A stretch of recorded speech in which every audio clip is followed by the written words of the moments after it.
like to give a great big round of applause to the Iron Sharpens Iron program.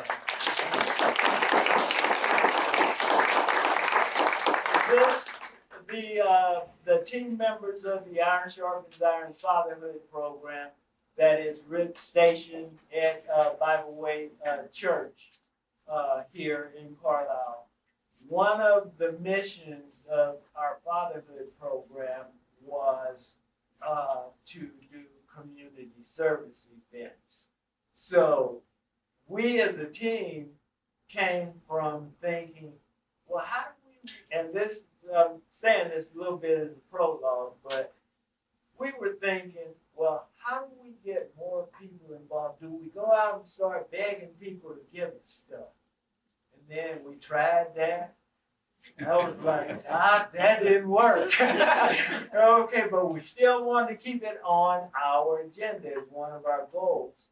And then it evolved to, the good Lord hit me and said, how about giving? How about sharing? How about taking that approach, Michael? And I said, team, what do you think about that, man? We all looked at each other. Wow, duh. So we started the venture of really saying what we want to give to the community. And it has evolved to all of us coming together with a sincere desire to give and share with each other rather than to be in separate holes and competing with each other. So this is the beginning of the alliance, and that's why we're here. And I didn't read any of these notes, but do you get my point now, kind of why we're here? And the whole goal today, Carmen, my very good friend and my boss over in Harrisburg, I'm a part of PAC there. You'll hear more about that. But it is just wonderful that we have not Carlisle, it's called, this is the tag that we have now, but we're building a community advisory board that many of you will be a part of, and anyone that wants to be, because this is just the start. This is not the end. It's not a one and we're done. And I have Ashley Ferguson back there. She's going to be my trainer on how to make sure we're all connected and working together. So, first of all, Chief's looking at me like, let me come up there. So, let's have Chief come up. Oh, and before I have him come up, thank y'all for coming. And, yeah, thank you guys. We have people, you're going to find out, people from all over Central PA that's here to share and get involved with all of us meeting our goals. And we have a special parent here as well that we're working with. So that's what we're here all about. Okay. So, Chief. Thank you, Dr. E. First of all, Please. yeah, first of all, welcome to the Carlisle Police Station. On behalf of the Borough Council and the entire Carlisle Police Department, we want to welcome you here. Let's do some housekeeping things first. The restroom, out the door and to the right. There's your women's restroom. That's important. The other thing I'm going to tell you is when you leave, take your trash with you. The maid is not here. Hey, very good. You know, we want to welcome you here, and where our strength lies in this community is our diversity. You know, our strength lies there. It's remarkable. This community is great. This community is great. I often tell a story about one of my officers dying of cancer, and he had 3 kids under the age of 12. And this community paid for his house. Before he died, I got to tell him, your house is paid for. That's this community. So this community is just outstanding. You know, so your coming together is not by happenstance. This is a big deal. So first of all, thank you so very much for showing up. You know where the restrooms are. You know, hey, Doc, come on up. We need to put you on blast, but Yeah, and it looks like vaccinated. So, just want to welcome you. Thank you for coming out. And, you know, you need to give yourself a hand because this community is something.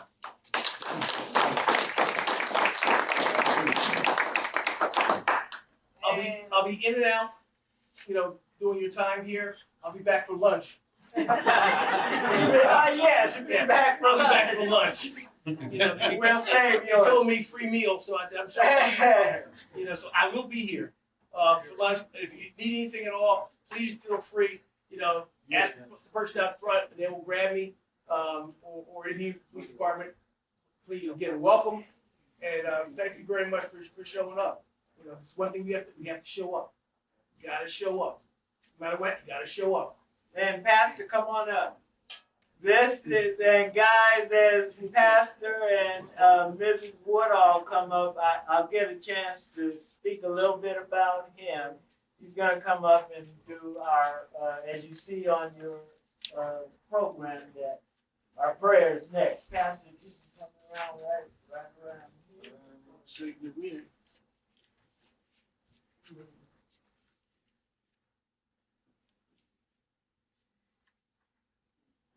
I came here a couple of years ago almost now, and the person that God directed me to was Pastor Robert L. Woodall. And he didn't know me from a bug crawling across the floor. And I said, Pastor, I want to be here to serve the community and your vision. And because why we're here is not because of Dr. E. It is because of this great man here who is a great leader in the community, and he took the chance of bringing me in and working his vision. So let's give a round of applause.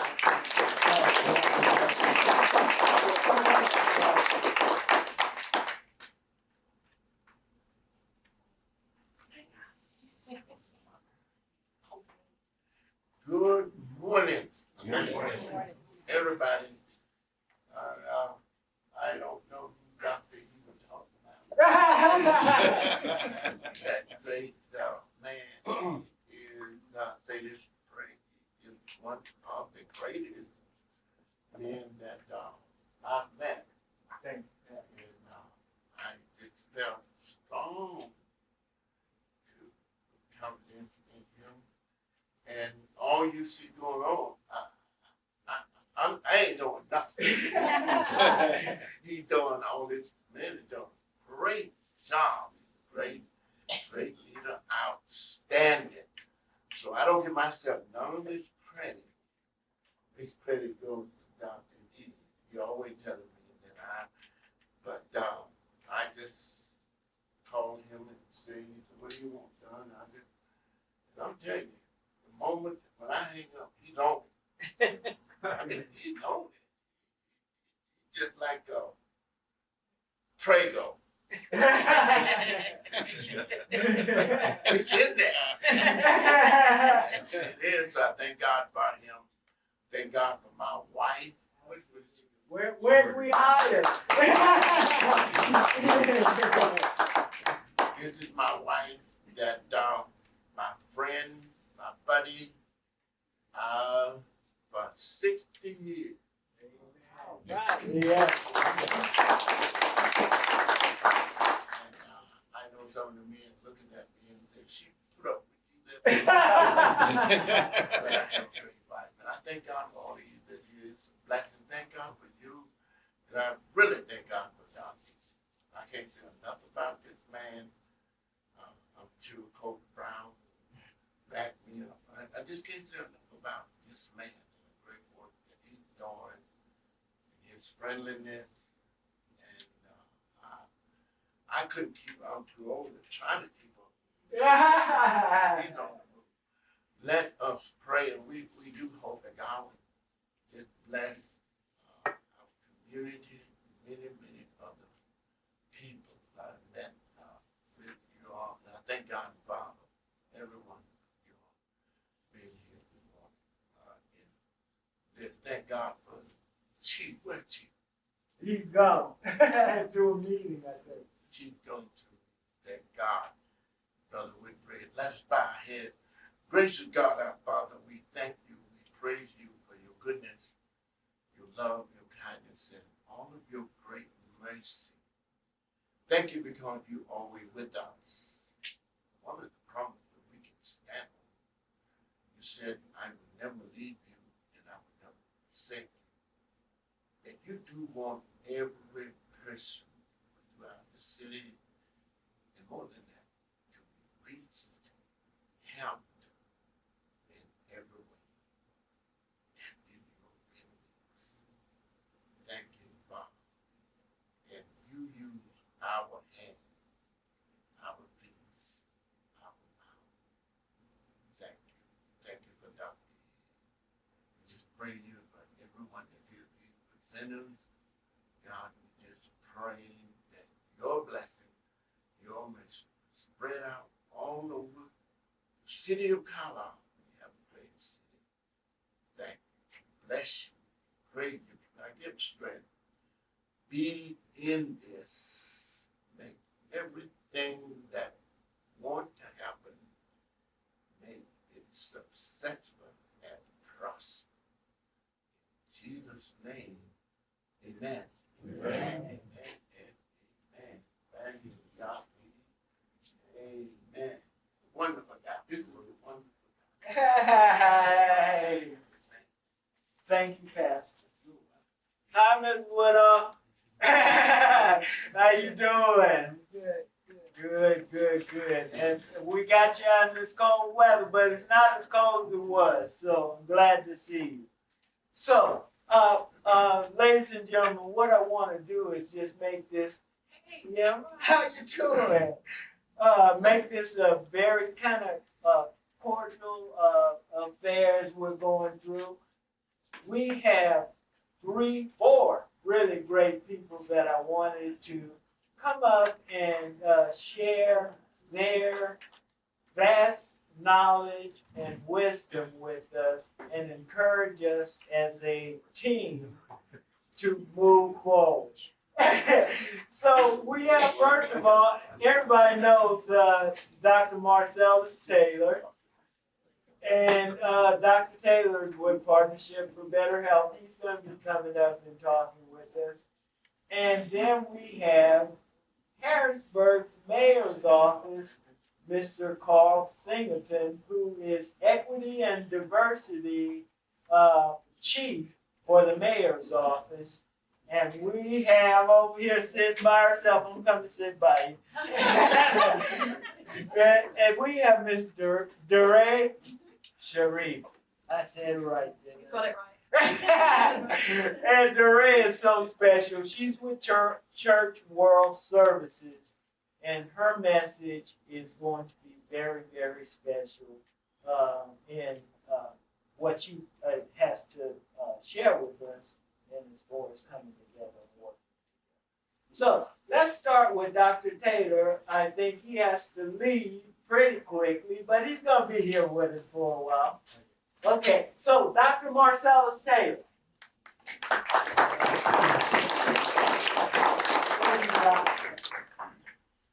This is my phone off, so I might as well do it for me. Group well. All right. Greetings. Good morning, everyone. How y'all doing? I grew up Pentecostal. Y'all gonna have to talk back to me. How y'all doing?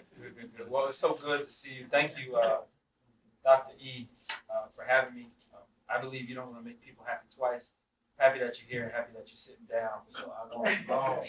I see an Eagles fan out there, so there's still a remnant of us around. It's good to see you. It's good to see you.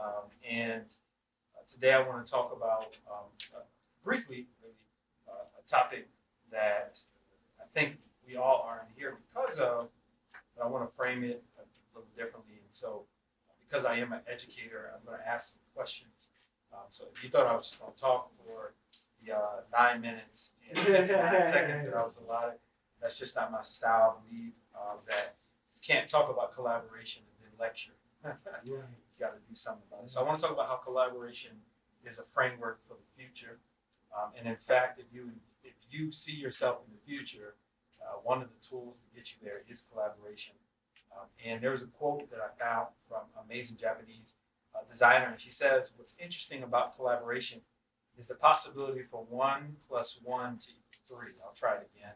She said, "What's interesting about collaboration is the possibility that 1 + 1 can equal 3." And I believe that she's definitely spot on when she's talking about this, because again, if we are going to survive, quite honestly, and if we're going to do the work that justice requires, it's going to require us to collaborate.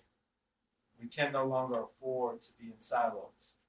And isn't it amazing how we stand on the hills of February and we celebrate Black History Month, and I'm always just kind of grounded in the fact that they didn't have Instagram, they didn't have email, they didn't have TikTok, but they got millions of people in one place. We have all the technology and we can't get 10. So lets me know that they were rooted and grounded in something deeper than just highlight reels. They were rooted and grounded in collaboration. What would it take for you to say, hey, I can afford transportation, but I refuse to get on the transportation if everybody can't get on the transportation? What would it take for you to say, look, I'd rather spend a month in jail with my dignity than 10 years out of jail and be treated like a slave? Y'all feel where I'm going with this? Yeah. And so if we're going to talk about collaboration, you have to know, here's my quote. I'm going to give you where I'm going to end. I'm an easy educator. I'm going to tell you where I'm going, right? Collaboration is a tool utilized by people who envision themselves in their work in the future. Not just are you going to be in the future, but is your work, is your organization going to be in the future? And I'm Rude. I am Dr. Marcellus Taylor. I have the privilege and pleasure of serving as the Director of Health Equity at the Partnership for Better Health. Church World Services is close to my heart. Y'all got one of our best. I'm not going to go there. I'm still a little triggered and trauma. But no, we love Becca deeply, our immediate past executive director, who's now with Church World Service Harrisburg. And I'm sure you'll love her just the same. Take care of her. But it's my first. I was out of the country for 2 weeks, and so when I came back, I looked at her. But nonetheless, I honor her and I honor the rest of the partnership. And Carol Thornton, our interim executive director, in her absence, I always believe in honor. And I grew up, like I said, in Pentecostal church, so you got to address the dais first, and then we hear it. All right, Pastor, we're good. All right. So before I talk about the 3 elements of collaboration, I want you to answer 3 questions. We can do it collaboratively, or you can just simply write it down. My first question to everyone is, when is the last time you collaborated with someone outside of your organization? When was the last time you collaborated with someone? This today don't count. When was the last time you collaborated with someone outside of your organization? Someone outside of your organization. When was the last time you collaborated? I want you to reflect on that. Then my second question is, what was the best collaboration you've had today? It doesn't have to be the last time, but what was the best collaboration? You left saying, wow, it touched me. I'm dramatic. I can't help it. I'm sorry. But when was the last time you collaborated with someone outside your organization? And what was the best collaboration you had today? Now I want to invoke the prophetic tradition of James Baldwin. I want to ask a dream question. What is your dream collaboration? What do you dream of doing? How would that collaboration change the whole of who you are and your work? What building do you want to raise up? What statistics do you want to bring down? Yeah. Right. This light is here, so I already feel like I'm special with this light on me. So 3 questions are, what was the last time you collaborated with someone outside your organization? Question number 2, what was the best collaboration you've had to date? And then question number 3, what is your dream collaboration? And I would argue that if you want to find your dream collaboration, answer this question. What would you do? People say money, but that's not really the issue. What would you do if time wasn't?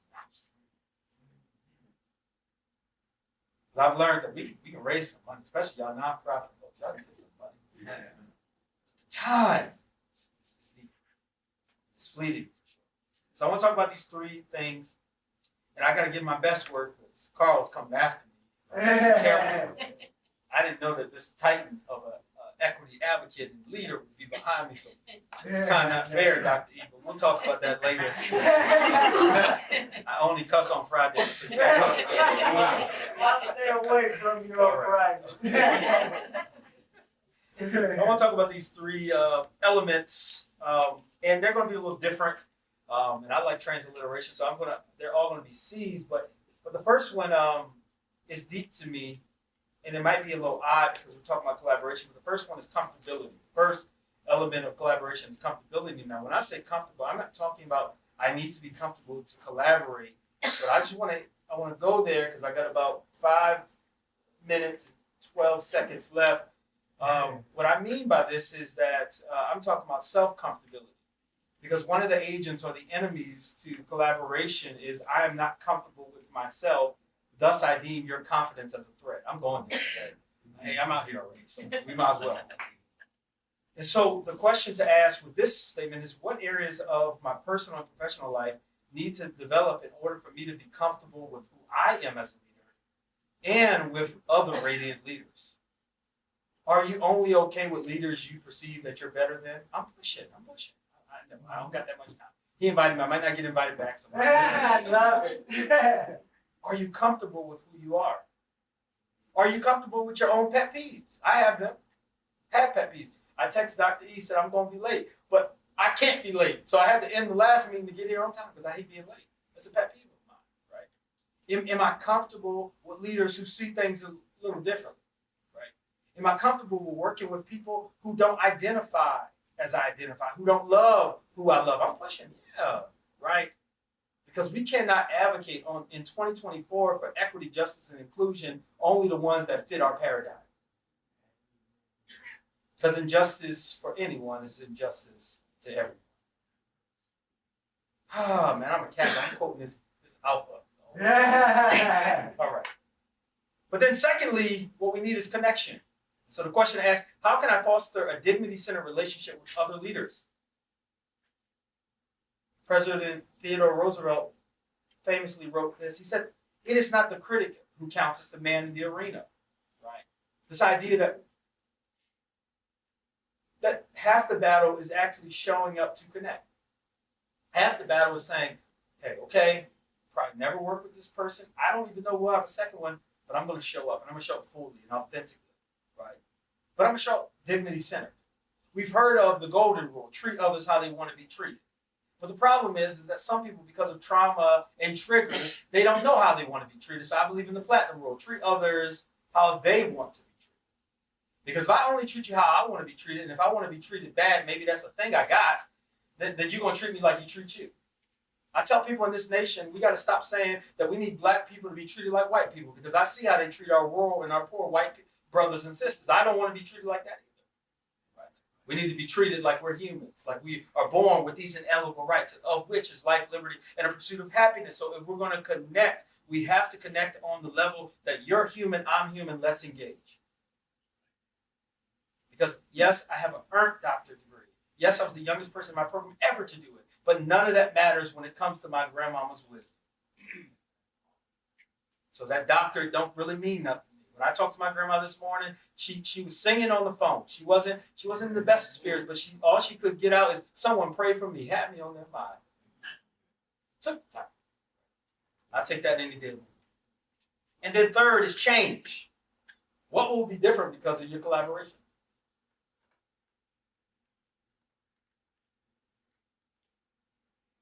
And I'm going to say this, and it's not in my notes. But two entities getting together to destroy something is not a collaboration, it's a coup. See what I did with that? See there? But collaborations inherently build up. Right? What are we trying to build up? A mentor of mine, Dr. Sean Harper, who writes a lot about African American males, in particular in higher ed, he often says that we need to invoke what he calls an anti-deficit framework. Deficit says what's going wrong and how do we address it. Anti-deficit says what's going right, how do we maximize it. And I'm going to say something that hopefully doesn't give you in trouble. But if you can't find one person who has been leading and making headway in the space, I would suggest you need to dig a little deeper. because change didn't start when we got there. I was riding through a neighborhood this morning where my wife has our learning center, and there's a particular organization that has a sign out that said hope is coming. And I smiled because if you don't believe hope is here, I don't know why you're coming. Hope beat you there. And by the way, this community, the average age of this community is double the age of the leaders of this organization. So I'm like, oh, you're not bringing hope, right? It's already here. You're going to need it here. And hopefully you can join that collaboration. And I ain't going to say the address because you definitely know where I was at, Karl. So I'm not going to go there. So again, ask yourself these 3 questions. When was the last time I collaborated with someone outside of my organization? What was the best collaboration you've had to date? And what is your dream collaboration? Then the 3 elements of collaboration: comfortability. How can I make sure I'm comfortable with who I am so I can not only engage in collaboration, but I can connect with other radiant leaders? One of my favorite Carlisle leaders is Sharif. I ain't saying it because she's here. One of my favorite leaders. Actually, it's a lot. Yeah, it's a lot. Yeah, I know. And the reason why I appreciate Safran, and she's going to know what I mean, is that the true test of collaboration is, can you speak well about your collaborators when they're not there? So thank you. And you know what I mean. Thank you. But then we have to connect. We actually have to have the connection. How can I foster a dignity-centered relationship? And finally, we got to change. What is going to be better because of collaboration? And so, again, my quote of the day is, collaboration is a tool utilized by people who envision themselves in their work in the future. I'll close with this because I told my mom that the way to honor her for giving me speech classes, because I had a speech impediment until I was in 5th grade, is that I would never give a talk when I'm able to give a talk without invoking a black woman. So y'all gonna have to sit through it. But there was a black woman in the Harlem Renaissance named Georgia Douglas Johnson. And with the code name, because she wanted to sound more, European, so that wasn't her biological name, but she changed it just because she wanted to get her penmanship out there. In 1919, she wrote this. She said, "Your world is as big as you make it. I know, for I used to abide in the narrowest nest in the corner, my wings pressing close to my side. But," she said, "I sighted the distant horizon with a skyline encircled the sea, and I thrived with a burning desire to travel this immensity. I battered the cordons around me. I cradled my wings on the breeze. I soared to the uttermost reaches with rapture, with power, with ease. Your world is as big as you make it. If we're going to make our world bigger, it starts with collaboration." Thank you so very much.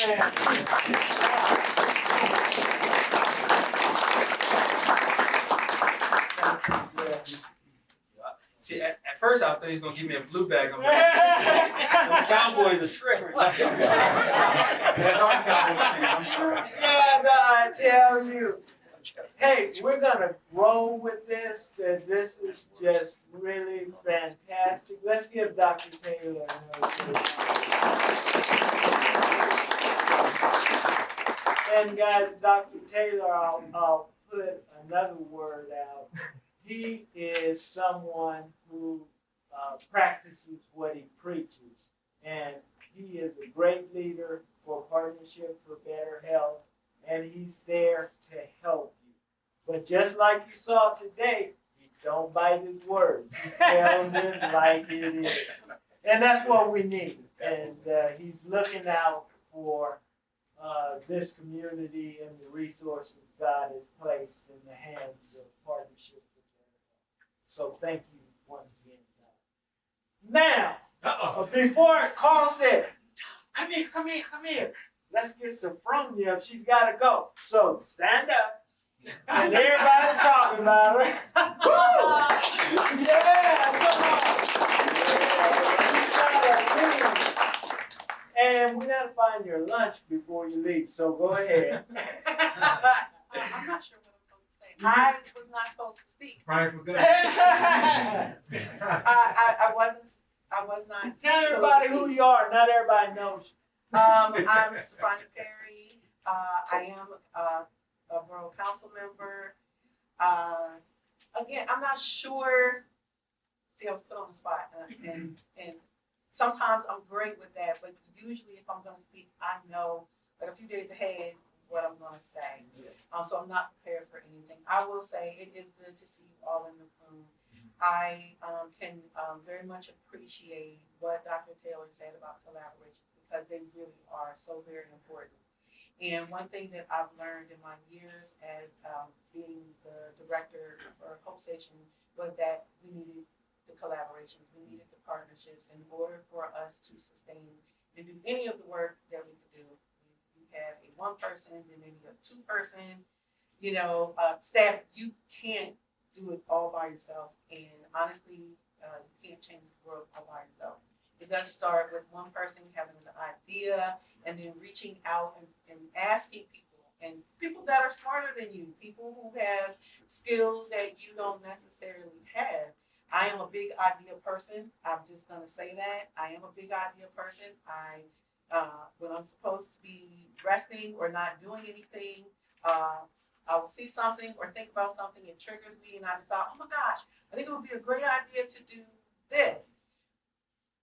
But then now I'm like, how am I going to achieve that? And with everything else that I'm doing, how in the world am I going to do this? It's let me reach out to this person, that person, and let's see.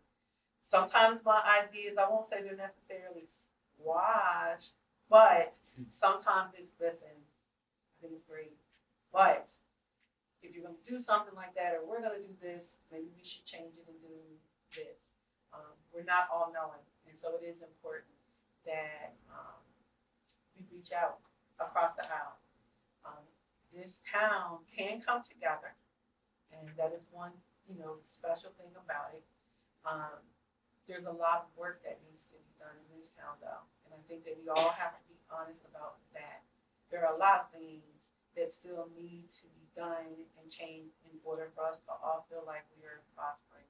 And so that means for all of us that are in here, if we are change agents, that means that we have to continue to reach across the aisle. Even whenever we're tired and it feels like nobody is listening to us, we just have to continue to work. And so with that, I'm sitting down because I don't know what else to say.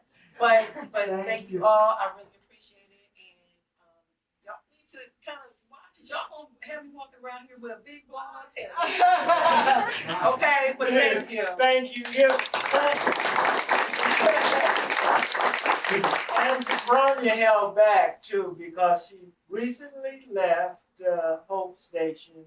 Well, I don't think she'll ever leave because it's kind of hurry. But She recently left. It's not hers. It's not hers. And she's definitely going to be a part of our alliance as an advocate in an advocacy position, but we'll be getting information out about Sophronia's business, her LLC, and they're telling the name of it.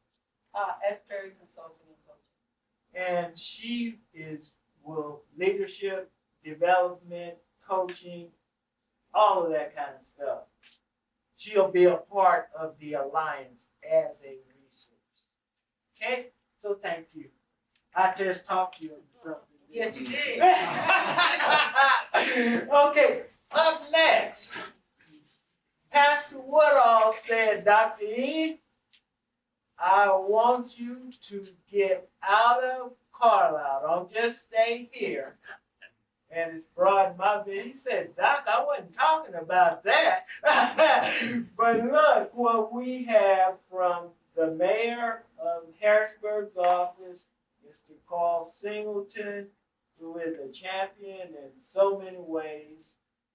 Equity and diversity, the boss of Harrisburg. So come on up.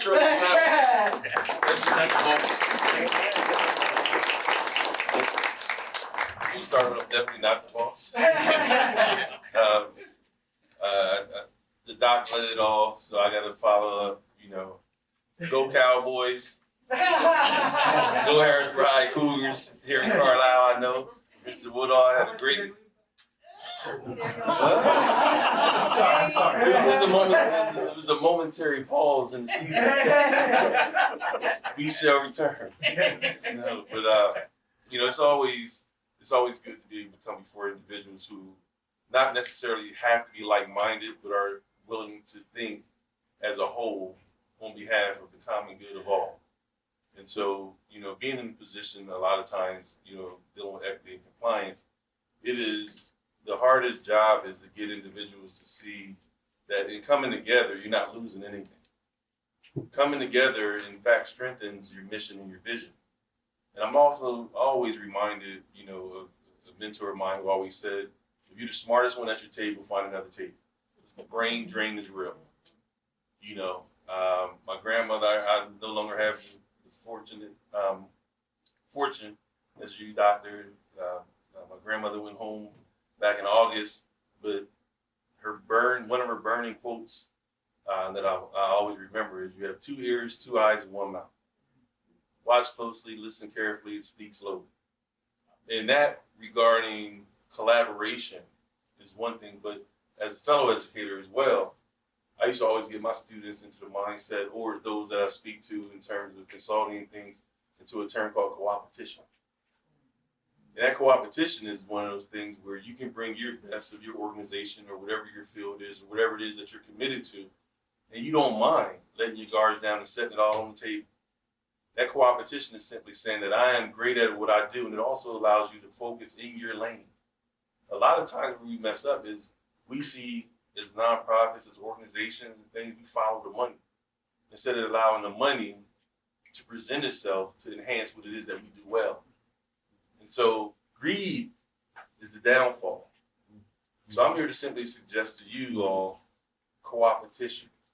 And that co-opetition allows you to be comfortable in being uncomfortable. Because there's nothing wrong with learning from table B because you're not over there. You're over here in table C. And now once you learn what's over there at table B and E, your table C is enhanced. And there's nothing wrong with that, because ultimately that allows you to be better engaged and better, if not the subject matter expert, at least have some sense of awareness of what, not only what it is that you can do and or may need to sharpen your tools on, but also who a resource is. Because none of us is an island unto ourselves. And that right there is one of the biggest impediments of breaking down the silos. A lot of times, organizations in general are so committed to maintaining this, whatever this is, that we miss all of that. And so I'm simply saying to you, be comfortable being uncomfortable. If I can say nothing else that you leave here with, be comfortable being uncomfortable. Because in that uncomfortability, you'll learn a lot more about yourself, your organization, those individuals you intend to serve, and your greatness. Because using Dr. King in terms of his definition of greatness, everyone is great because greatness is rooted in service to others. And so if you are truly committed, if your mission and vision is truly one that's worthy of being lifted up, worthy of being accepted by this community, and not only when I say this community, let's say the community, because I'm thankful that the good doctor reached out to me, because there was a time in my previous life when I was on the My Brother's Keeper initiative. The former mayor here and we oftentimes were down in D.C. and the Obama administration trying to bring Central Pennsylvania together. Not only to Central Pennsylvania, but Williamsport, York, and Lancaster, and just that whole piece. And it was rooted around 21st century policing. I'm going somewhere with this because one of the things that we learned when we would be down at the White House was that the feds are not releasing any more. This is before ARPA and all that, so strike that. So the money is still. Let's talk about resources. The money is still there. Let's not forget why we're here. They weren't releasing any more dollars into the community per se. So the My Brother's Keeper initiative, that 21st century policing, that wasn't about resources in terms of money, but it was something bigger than that. Technical assistance. A lot of us, fall a little short with our organizations because it's the technical assistance part. We don't quite understand how the mechanisms of access and resources are out there, how that works. And so here are organizations that are still around, Cities United being one of them. I can get you these organizations at a later date as well. But whether we're talking about gun violence, whether you're talking about making sure that There's resources in the community to address fatherhood initiatives, etc. There's organizational resources out there that aren't necessarily pumping money, but they're pumping technical assistance. And when you go through the technical assistance that's being provided to you, that then unlocks. That's the gateway to the resources. And they're not telling you that, they just want to see how committed you are. And then when you, not if, but when, after organizations like this and meetings like this come together, you find a value in not going in by yourself. Because they can ignore you. Much like with the politicians. They can ignore one of you. They can ignore 3 of you. The chances of ignoring 15 organizations coming in, highly unlikely. Make sure, and I'll go political on this, make sure those individuals that run for office on the local, state, county, and federal level, whatever their agenda is when they're running and knocking on your door Monday through Sunday, that's just the beginning. When you vote for them, that's just the beginning. Once they're in, now the real work starts. Remind them of what their promises were during the campaign trail. And it was always going to be affordable housing. It was always going to be seniors. It was going to be addressing reentry. It was going to be education. Did I touch on anything that an organization in here is about? Right? Every organization, I'm just going out on a limb here, touches in those areas right there. You know, and so with that, if there is an individual or individuals that are in positions, and here's no secret, I know we're being recorded, so I'm just joking. They work for us, we don't work for them. That's right. Right. And so you're in positions, and I want to be more of an empower, you know, because a lot of times you think nonprofit, you think, well, don't say I'm just a nonprofit, right? Strike that from the vocabulary. You are a community service organization. A nonprofit is a community service organization that are providing resources. You're filling in gaps. You're leading the way. Use empowering words, especially when you have a coalition. One of the things when I was fortunate to be able to lead a coalition, Pennsylvania Diversity Coalition, for several years. One of the things that I was able to do to get buy-in was to make nice companies understand that collaboration is not a threat to what you do. It is not a threat to what you do.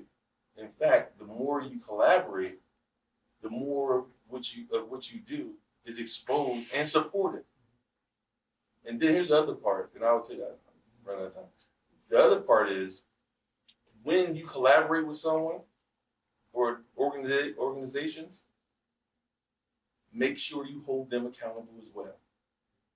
So if this table goes in and they get a grant and it's supposed to go down the middle because someone's the lead on the grant, and this time that person gets 60, that organization gets 60, and the other one gets 40, the next time make sure that it's switched. Equity is important. Be able to trust one another is important.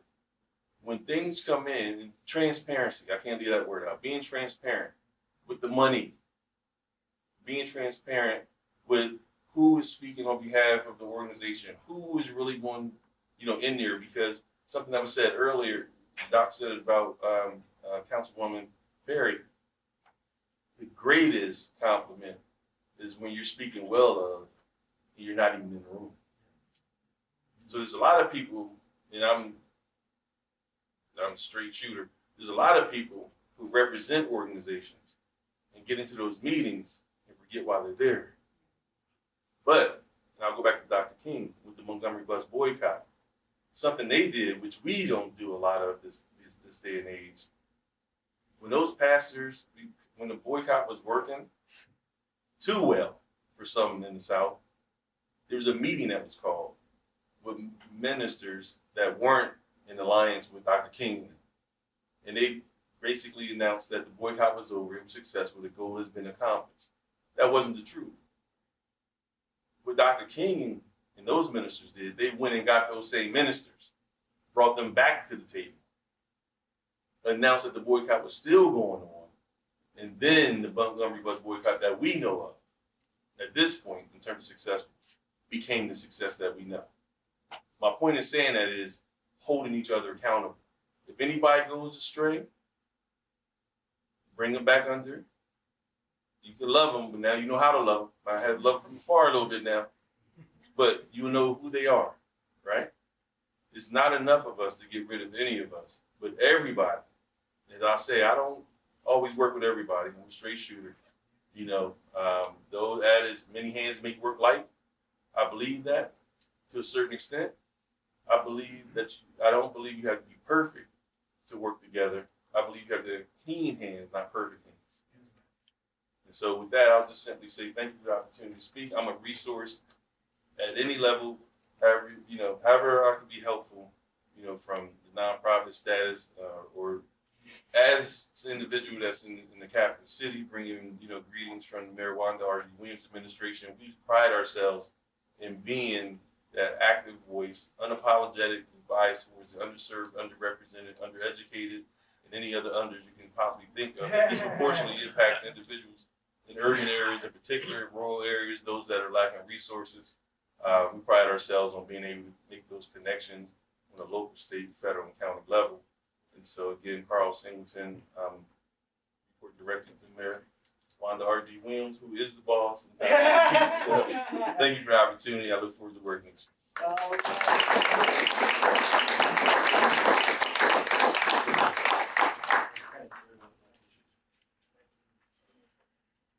Wow, guys.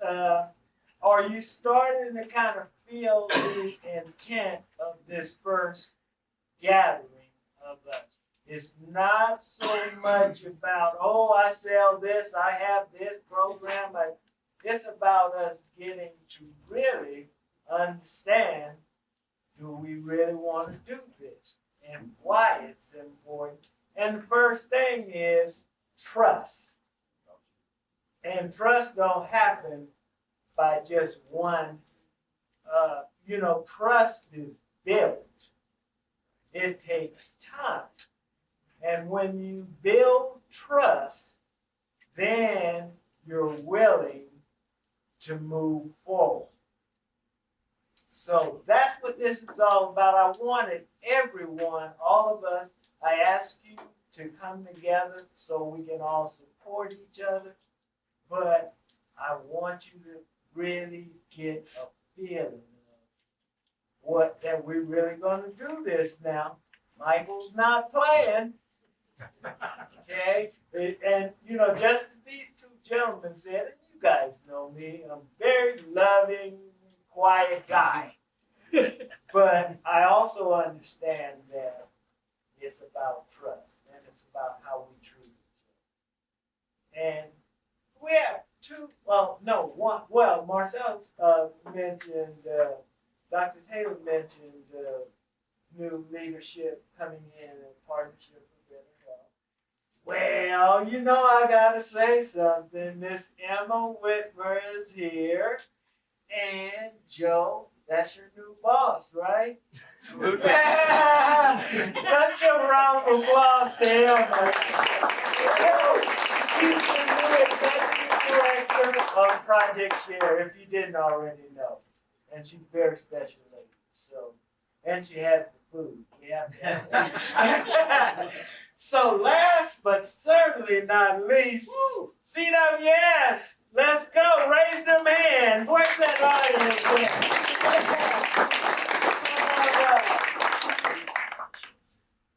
No, go ahead. We're just rolling with you.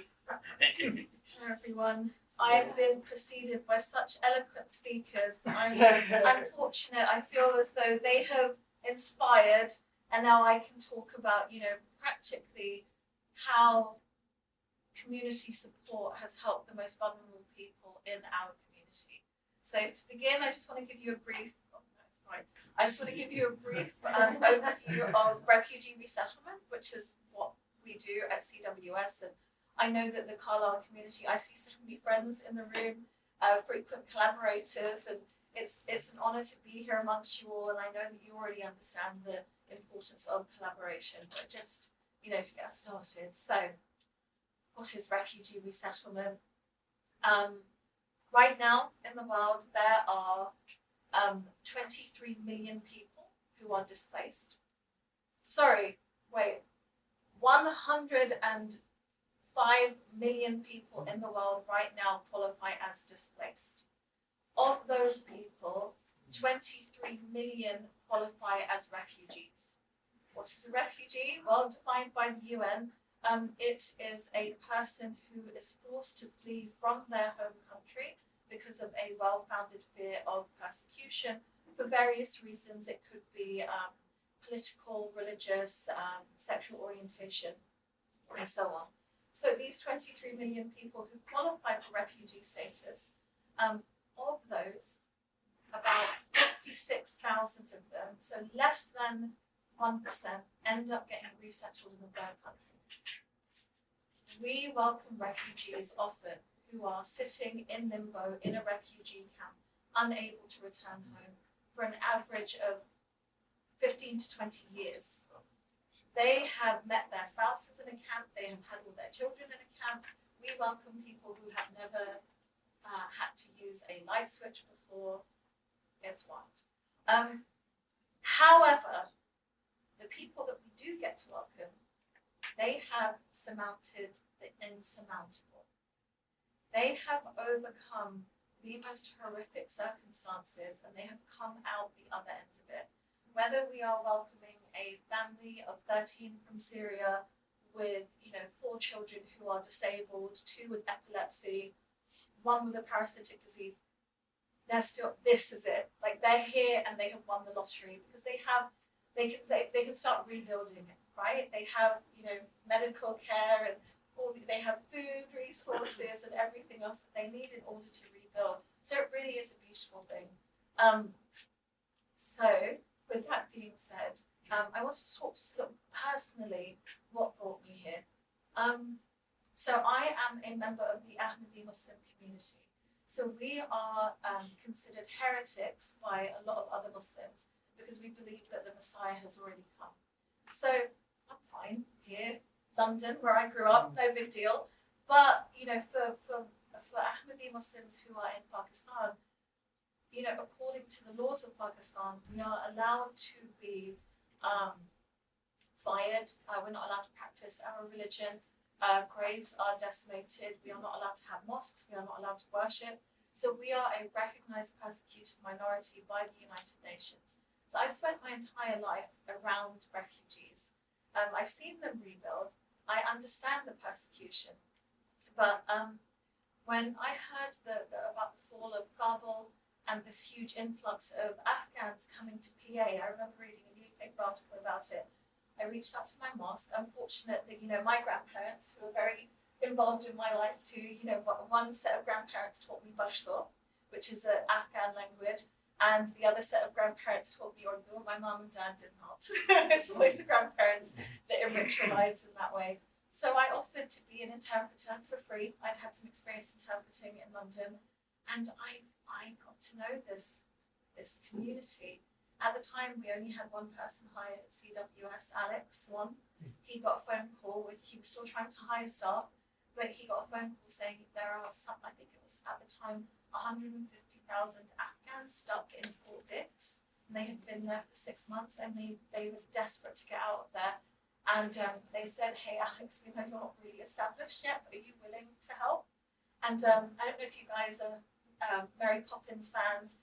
Dick Van Dyke, the one-man band, right? The one legs the tambourine and the hard hand singing, he's got the guitar. That was Alex. He was the housing specialist, the case manager, the employment specialist, everything. And I got to go to his second airport pickup with him. And I saw people just overwhelmed and in tears at what you guys have here for them. They were beside themselves, and you see, you've all experienced it being in non-profits.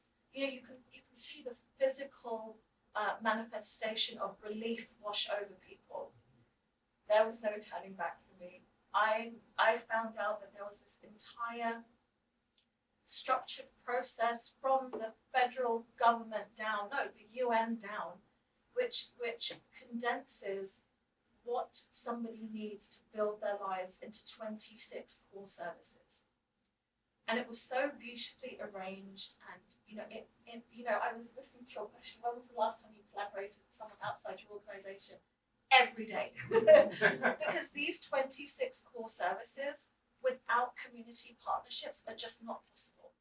They range from food security to housing, temporary accommodation, school enrollment, ESL, education, just everything you could possibly imagine in order for a person to gain self-sufficiency and have the best chance of success. So I know we're talking about doing more to come together, but I just wanted to take an opportunity to say, as somebody that works with multiple communities in a 100-mile radius around Harrisburg, Carlisle are exemplary. What your community does for our refugee arrivals is outstanding. And every refugee that we have settled here has access to Sadler, they have access to your organization, they have access to the Employment Skills Center, Partnerships for Better Health has sponsored mental health programs for us.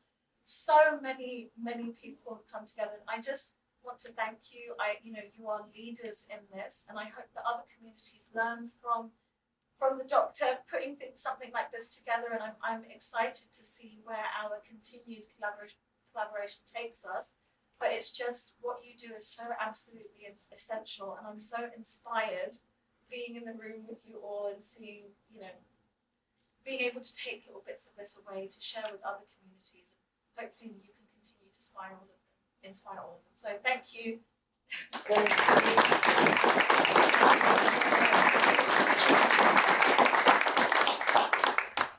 Now you're getting a feel for it, huh? This is just one. Okay, so now it's getting ready to be your turn. But before Duree. Oh, thank Duree's like, where's mine? Thank you so much. Thank you. Okay, so what we want to do, raise your hand if you did not. Cortez, did you put all the door prize stickers in your pocket? No. So raise your hand. I'm getting ready to give away one of these gifts. If you did not get a door prize ticket, raise your hand. Amanda's like, bring that cup over here. Raise your hand. And I'm going to have Dr. Taylor pull one. Not gonna look. Ooh, this one is heavy. But there's people who didn't get one. Cortez right here.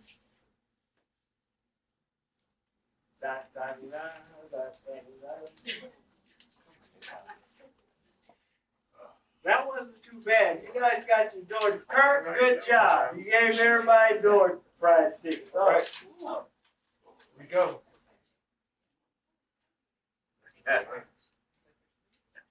Giants fan. Jonas is like, please for mine. Anybody else? All right. I'll read the whole thing for some suspense. 979 0 4 1 979-041. Somebody what? All right, Ashley.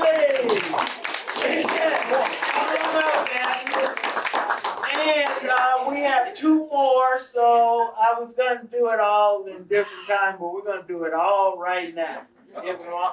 And so, Ashley, come up and get your gift. So we have 979-02120. I'm sorry. 979-020. 020.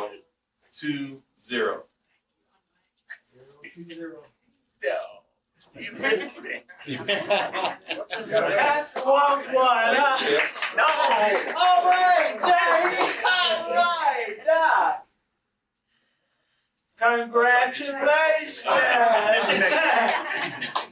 Okay, and are we gonna get a CWS? I would love to.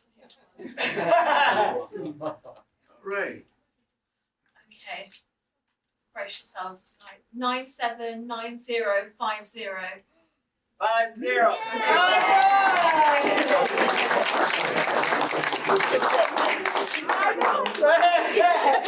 And you're gonna be able to, you got the heavy one.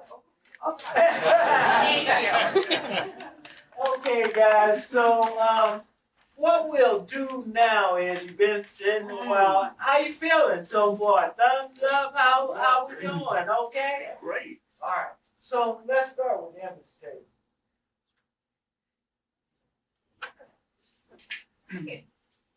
My name is Emma Whitwer. I am the executive director at Project Share, which is a food pantry in the area. All right, yeah. My name is Gina Som. I'm the executive director for SPY, which stands for Supportive Partnerships for Youth. It's an academic and social emotional enrichment program for elementary students. Yes. Johnny, yes. Come on, you're why we're all here. My name is Janice Ellis. Very And a little bit more, but she's a single mother that's raising an 11th grader, and she is totally involved in Pastor what you preach every Sunday. She's not good with him being okay. She wants her son to be what, Jonice? GREAT. And she's doing it. And it's working. But that's why we're here.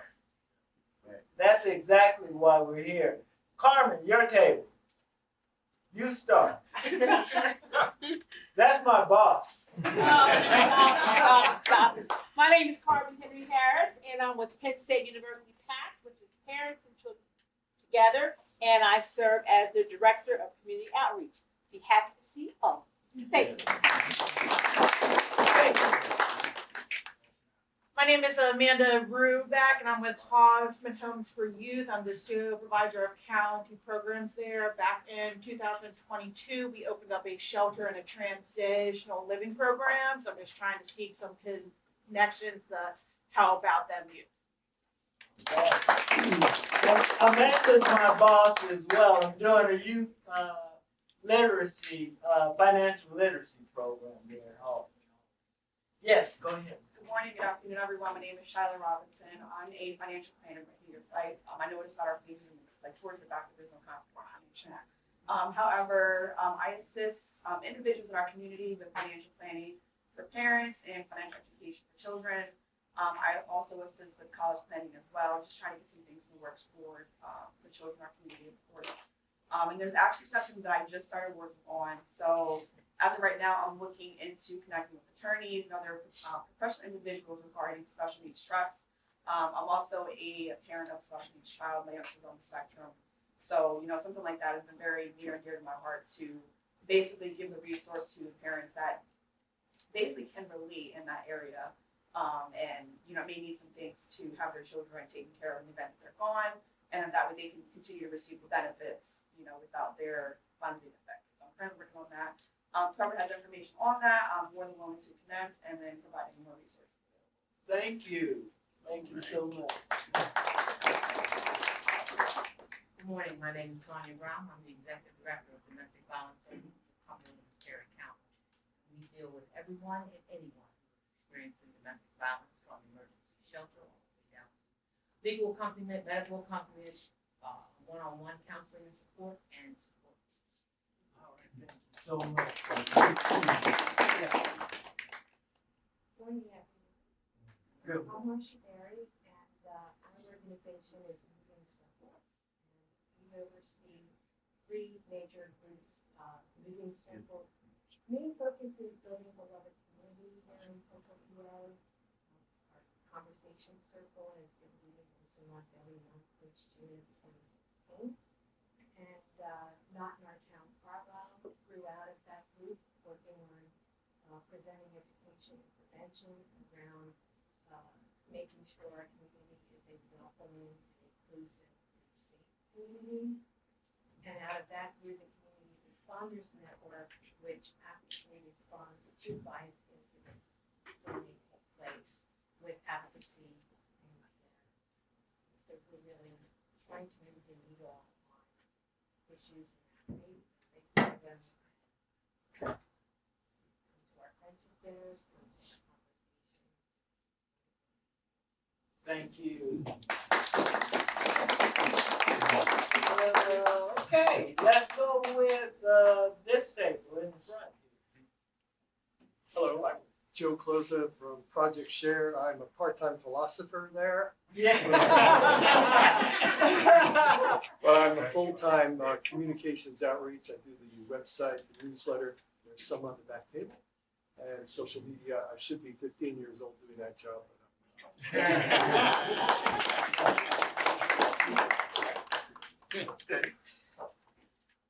I'm Ken Berry, and I'm with Marcia Berry, and so you've already heard what we're doing with Moving Circles, Not in Our Town, and the Community Responders Network. And we're just grateful to be working in the Carlisle community to make it a beloved community.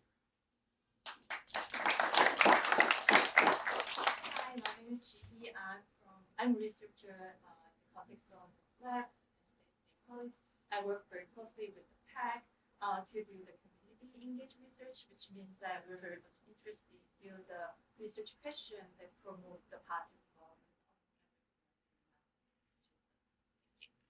I didn't say that. We do a lot of things in the community. We collaborate, we do projects, and we always compensate our individuals for their time and what they do, and we always are looking for more people. And I meant to say that earlier. And these two individuals are part of PAC, and that's what we do.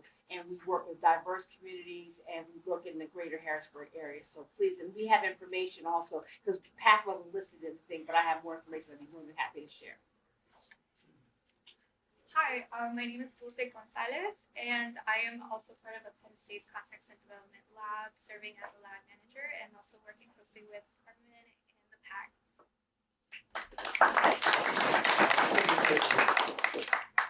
Yes. Hi, Tara Lucia. I work at TWS, trying to help people find jobs and overcome obstacles to transportation, childcare. Oh, wow. I came in on that. You didn't talk loud enough. Everything you do that we want. Miss Tara, say it again. I was out of the room. Okay, how's this? Is this better? Loud Okay, voice, Tara big Lucia. voice. Getting coaching also. I work at CWS and I help people get jobs and overcome obstacles such as That's awesome. So we can reach out to you and get some. We can do that, but you can also help us too. All right, very good. My name is Kim Hiles, and I do the same thing as Tara. Okay. Hello everyone, my name is Sally Taha. I also work with Church Work Services as a community relations specialist. Duree is my supervisor. She's already done an amazing job telling you all what we do. So I'll keep it short. Nice to meet all of you. And before Sally sits down, we had our first meeting. And Duree, I don't know, Duree must have said, get in touch with Michael. But she was in Pakistan, Palestine, on a Zoom call with me to introduce herself to me. And I was like, oh, you're here now, right? She made it out safely, and let's give her a round of applause. What else was it? Morning, everyone. My name is Manal Al-Harak. I serve as the Chief Executive Officer of Sadler Health Center. We're also known as a community health center or a federally qualified health center. Our goal or mission is to provide affordable healthcare services to the underserved and the most vulnerable in our community. So we really pride ourselves to be a provider of choice to those who may not sometimes have a choice given the healthcare landscape complexities here in the United States. So we're part of a movement to reduce barriers to care and offer whole person care with dignity and high quality and affordability to those that need us the most. We have 360-degree care is what I like to call it and describe it as, meaning we offer medical services, dental services, addiction recovery services, behavioral health services. We have a telepsychiatry program. We have pharmacy and vision, which are the two newest addition. And again, like our goal is just to try to find those services that our patients have difficulty accessing because of cost and removing those barriers. And then also, I wanted to just kind of give a brief on Manal and Community Cares. Is Laura here? No, I guess you didn't make it. But we're discussing the possibility of taking Sadler Health to community care, which has emergency housing, and they also service a tent city. And we're working together to come up with a plan for Manal to bring her health clinic to those people living in tent city. So it's a really ambitious thing that we're doing, but Manal's like, yeah, Michael, go ahead. That's awesome. My name is Kurt Danish. I'm the executive director of Tomorrow's Neighbors. So we're a nonprofit reentry organization here at Carlisle. And we have the Cumberland House now, which is a 13-bed reentry housing solution. So we help people coming out of incarceration rebuild their lives. And talk about your fatherhood program. Yes, and with collaboration with the community, we are now doing a fatherhood program for all of the individuals at our house and with plans to bring it to the county jail. Good morning or afternoon. I'm Daniel McIntyre. I'm the director of reentry for the Department of Corrections. Everybody just calls me Danny Mac. I love reentry. I did spend the first half of my career, and I look like kicking doors down to arrest people. I spent the last half of my career kicking doors down to help people out because I realized that the intergenerational cycle of incarceration has to stop. I kept arresting the same people and their family members, and I'm going, what are we doing to provide services for them? How is corrections improving people's lives? And we've taken those steps and we've changed things, and I love the collaboration because that's what we do every day is collaborate with all the organizations in here. With Kurt, we work with him constantly and all the other providers. We couldn't do our job without all of you. So on behalf of Secretary Harry, on behalf of EDS Evans and Wyndham Airways, thank you so much for the support you provide to us and our reentrants coming out. We truly believe through educational opportunity and vocational programs, to give them opportunities, something to look forward to in the community is the way to success. There's been so many studies done on what services are provided and what opportunities they get inside can impact them on the outside. So having that warm handoff, those community reentry pro-agents on the outside and the reentry pro-agents on the inside, educational opportunities. We have 23 high schools in our institutions that get everything. So we're giving GEDs.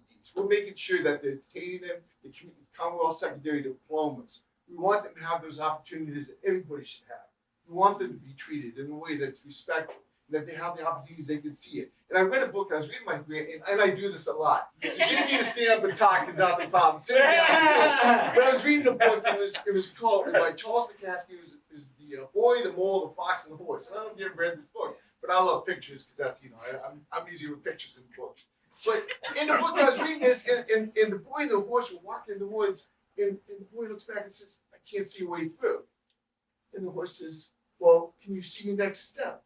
And the horse says, well, yeah, I can see my next step. He says, well, just take that. And sometimes we have to believe that even though we can't see our goal, and even though our reentry inmate population can't always see that goal because of all the trees, they can see the next step. And you all are helping them attain those next steps. And that's what we're doing within corrections. So thank you for having me. I put some flyers back there about reentry. I have business cards for every one of you. I truly love what I do. It's such a dramatic change from my old style life with the marshals, the drug task force, and all this stuff. But I really believe all those work together to make a difference. And thank you so much. Appreciate it. Thank you. We're happy for our keynote speaker too. I can tell you want me to know. We'll move to my table and I'll begin. My name is Cortez Brown. I am the community liaison for the Family Support Center, as my pastor will call me all day. Coach Brown as well.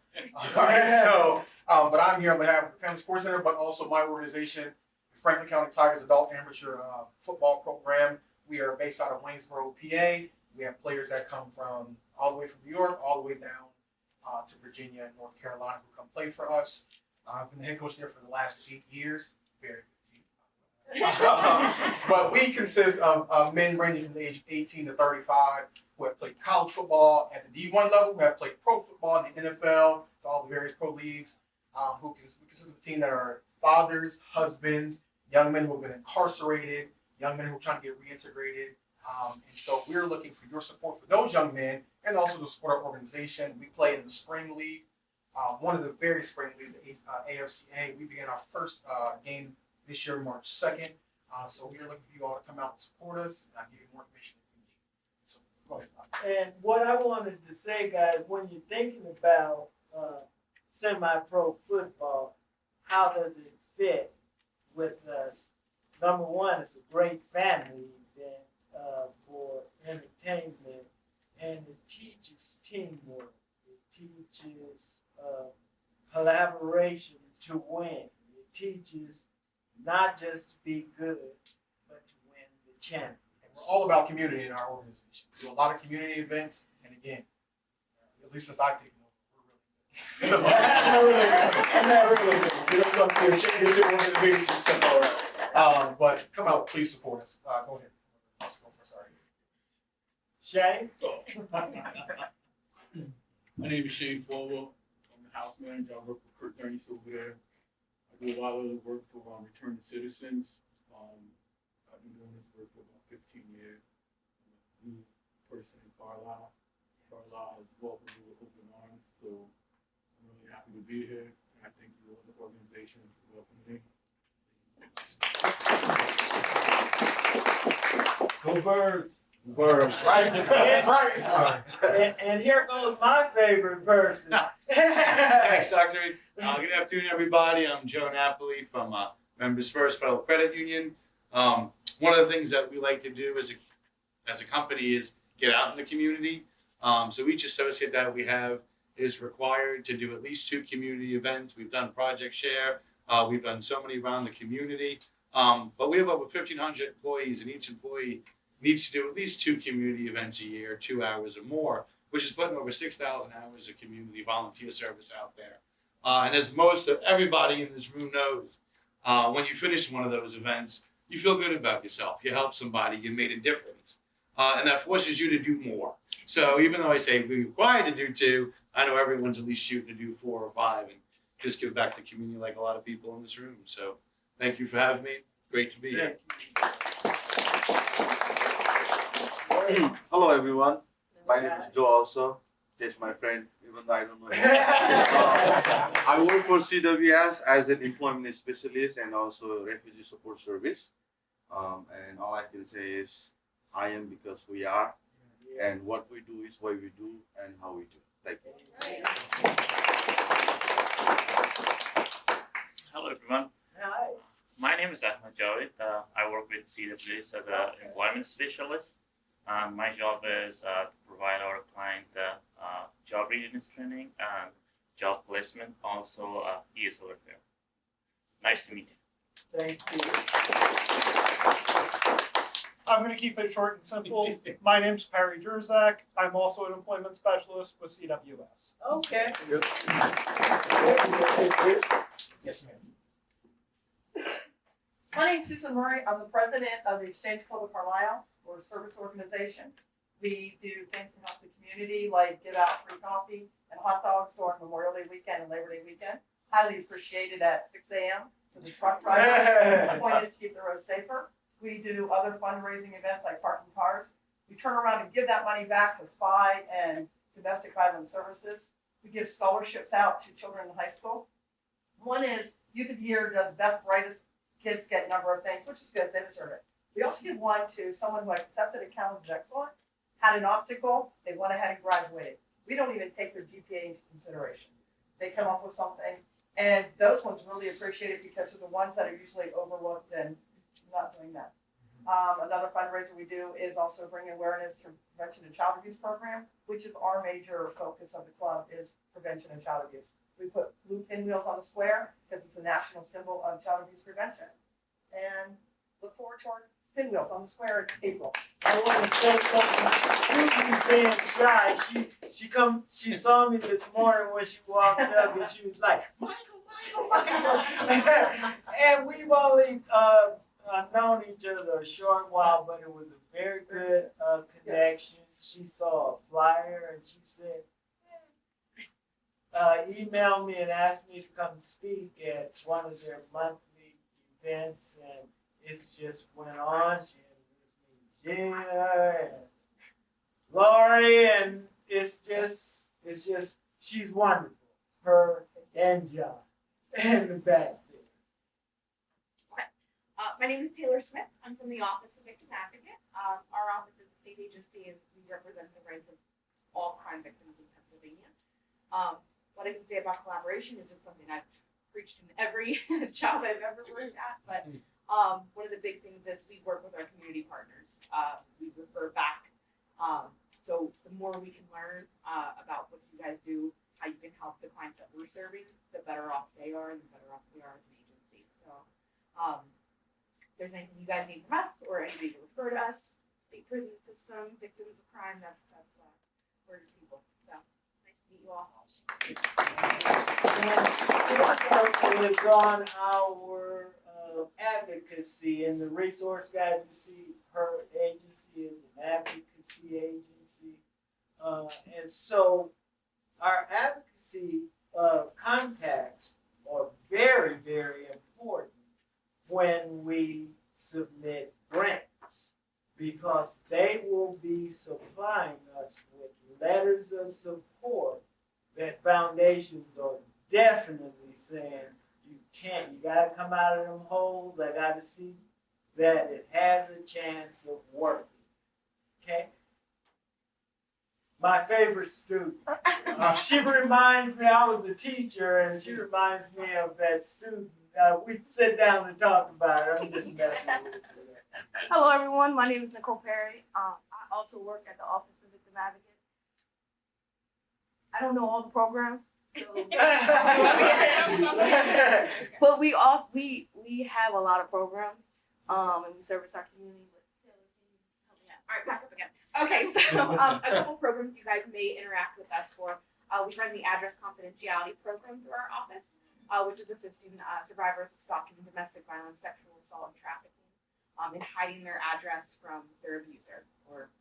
So we'll work with them to make their legal address a PO box in Harrisburg. So if you guys ever encounter a survivor in need of that service, please send them our way. Also, if you have those applications for your agency, we can certainly give those to you to have on hand in case you need that. Our other services, we do a lot of restorative justice. The Victim Offender Dialogue Program will work with survivors and their abuser offender to speak and, again, hopefully get some healing. And just some other restorative justice programs. We also have a program of survivor speakers in which they will speak at different events. If any of you are hosting events and need a survivor to speak on their experience, we can also work with you to get someone that fits that bill. You make sure you see Sonia. I know. You know Sonia. Okay, Yeah. great. Thank you. Thank you. Hi, I'm Stephanie. First, I want to say thank you. I'm so happy to be here. It's just an honor to be among all of you, and thank you all for everything you do for the community. I am a realtor with Berkshire Hathaway Home Services. My passion is assisting first-time home buyers. I heard your name. I'd love to talk to you afterwards. We were connected and got some information to her.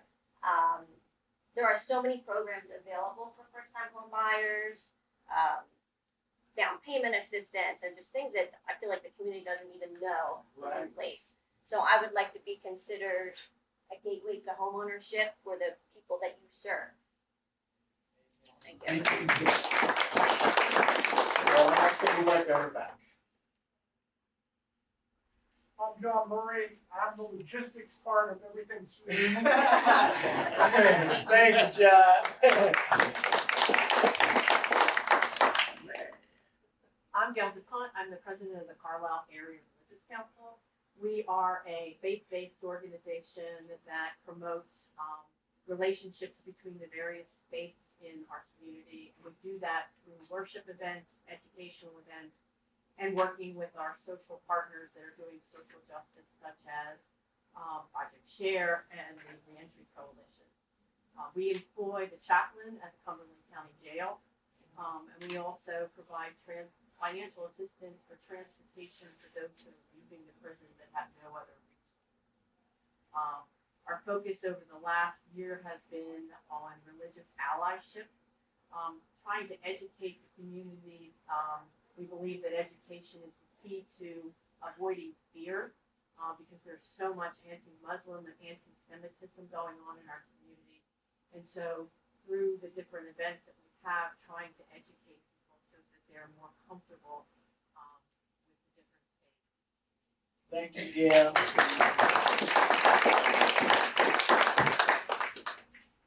Hi, everybody. Ashley Ferguson, UT Rum. I work with self-probation. I'm an EO. I'm a reentry. I help with all the reentry services. I mean, I am the reentry coordinator. So if you have anybody currently on active Cumberland County probation or parole and they need anything. Yes. And I mean, really, I take part in, participate in our Cumberland County Reentry Coalition as well. So if you're an organization that doesn't get my emails, don't see me, so I can get you on the list. I mean, it's just to me sharing resources. Hey, thank you, Ed.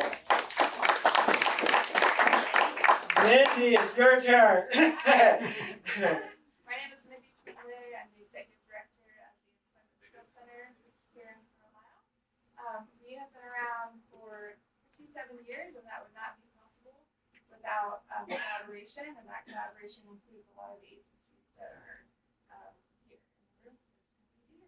Thank you, Mindy. I'm Jeanette Ream. I'm with the Salvation Army in Carlisle. We offer a variety of services, from housing to meals, transportation assistance, clothing, vouchers, household items to those in need. We also offer camp programs for kids during the summer, and we do a lot for the families in our community. Hi, Jeanette. Jeanette was like gone or something, but she got back to me and said, yes, I'm interested. Yeah, so that is it for that part of things.